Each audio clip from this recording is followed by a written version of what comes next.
Well, American-born radical Muslim cleric Anwar al Awlaki was killed in a drone missile strike in Yemen back in 2011. But before that happened, and before he became the first American targeted for death, some new classified documents reviewed by Fox News show that the FBI actually tried to recruit him, making him an asset to the war on terror. Doug McElway is live in Washington with more on this. So, Doug, this is quite a different story than what we've been told about Anwar al Awlaki in the past. Why are we just learning about this now? Yeah, it sure seems to be a very, very different story, Jenna. These newly released documents obtained by Judicial Watch through a Freedom of Information request show that long before Anwar al Awlaki was killed in that missile strike in Yemen, the FBI had numerous contacts with him.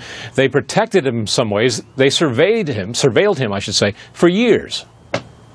They were tracking him through Washington, D.C.'s metro system to the front doors of the Pentagon, where they broke off the surveillance, and he went in and had a high-level meeting with Pentagon officials there.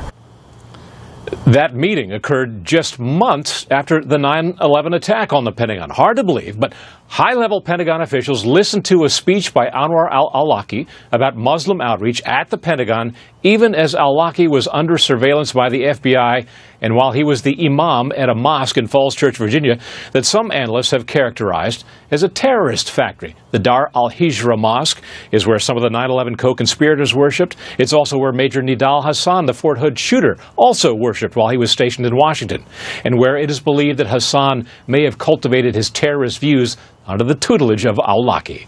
Judicial Watch says these documents point to the FBI trying to recruit Awlaki as an asset or potentially an informant. Yet in testimony on August 1st of 2012, then FBI Director Mueller denied any knowledge of that. What I'm telling you is, I am not personally familiar with any effort to recruit Anwar al Awlaki as an asset.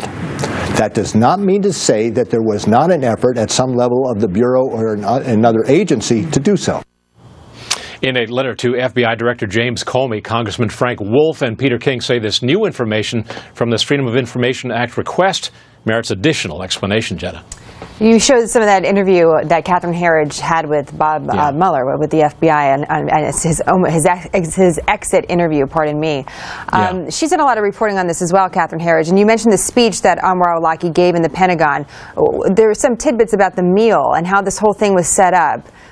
That you're going to share with us now. It's really interesting that the luncheon for Awlaki's speech at the Pentagon included, of all things, smoked ham and bacon sandwiches. As you know, pork is considered unclean in the Muslim religion. It suggests that somebody at the Pentagon either made a very, very big mistake and perhaps needed a little Muslim outreach, or somebody wanted to send a very strong message of protest to Awlaki.